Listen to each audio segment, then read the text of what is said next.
Yeah, Warm your butt cheeks up. Warm up your butt cheeks. Cut there. When you get the call from Marvel Studios, you better answer. Not only is it the opportunity of a lifetime, not only will you get the chance to play iconic heroes, beloved the world over, you also get some prime training to put your body into perfect superheroing shape.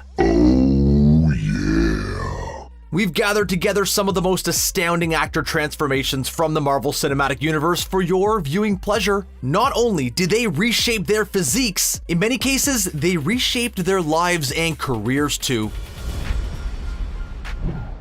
Robert Downey Jr. might very well have one of the greatest comeback stories in the history of Hollywood. I'm the best. His career kicked off in the mid-80s with a less than successful stint on SNL. Spider-Man told me.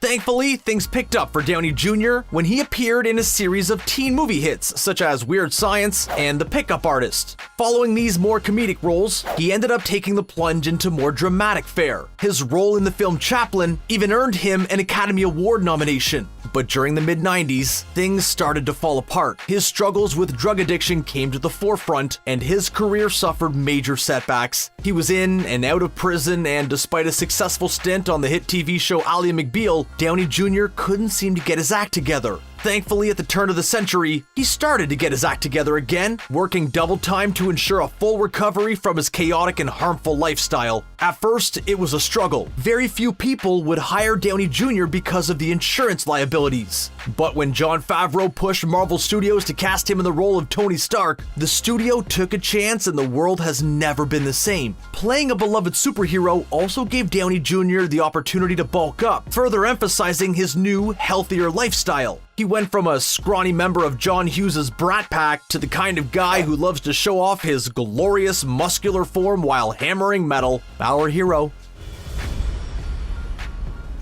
While Chris Pratt's personal life thankfully never mirrored the trials and tribulations of Robert Downey Jr.'s, Pratt still experienced some significant changes once he was cast as Peter Quill, aka Star-Lord, in James Gunn's Guardians of the Galaxy. Star-Lord. Who?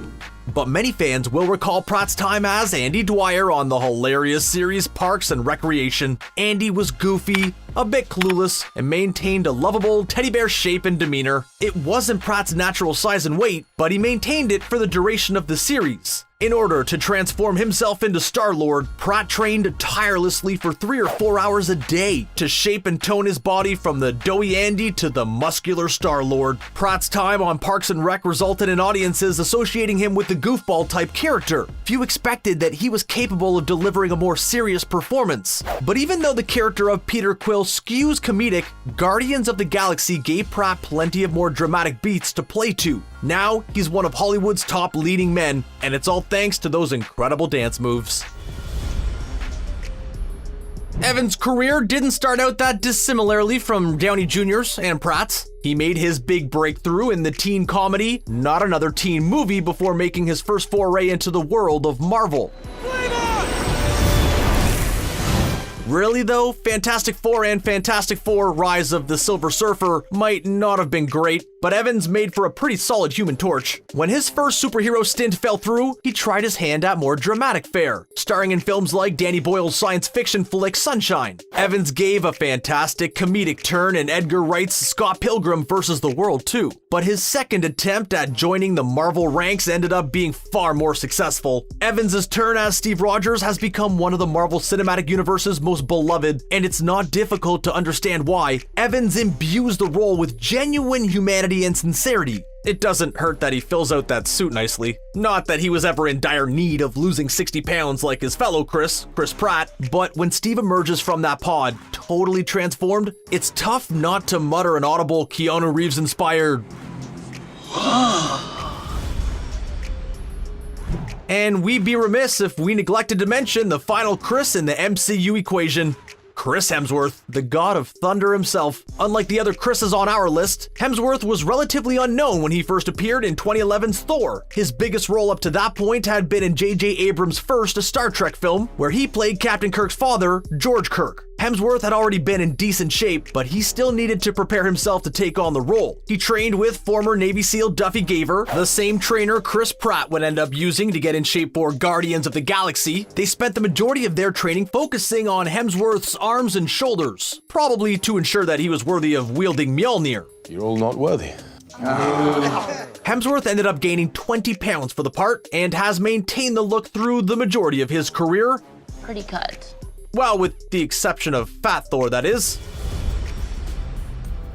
Alright, enough with the dudes, let's give the ladies a little time to shine. Before getting cast as Carol Danvers, aka Captain Marvel, Brie Larson had established herself as one of Hollywood's most impressive young talents. She appeared in films like Edgar Wright's Scott Pilgrim vs. the World, Destin Daniel Cretton's Short Term 12. Her biggest breakthrough came in 2015's Room. The performance earned her her first Oscar for Best Actress. It wasn't much of a surprise when Marvel Studios cast Larson in the coveted role of Carol Danvers. Her talent is undeniable. It also wasn't much of a surprise that Larson engaged in an intense workout regimen to put her into superheroing shape. Lucky for us, she ended up posting many photos and videos of her training time to her social media accounts. One of her routines involved pushing an almost 5,000-pound Jeep for a full minute. Another involved weighted push-ups, where she would wear a heavy chain on her back while doing push-ups. Of course, there were the standard hip thrusts, walking lunges, and pull-ups, but honestly, that whole car thing has us super impressed. As you can no doubt tell from the film, all that hard work paid off. Though we're more than a little disappointed that there wasn't a scene involving Captain Marvel pushing a car up a hill.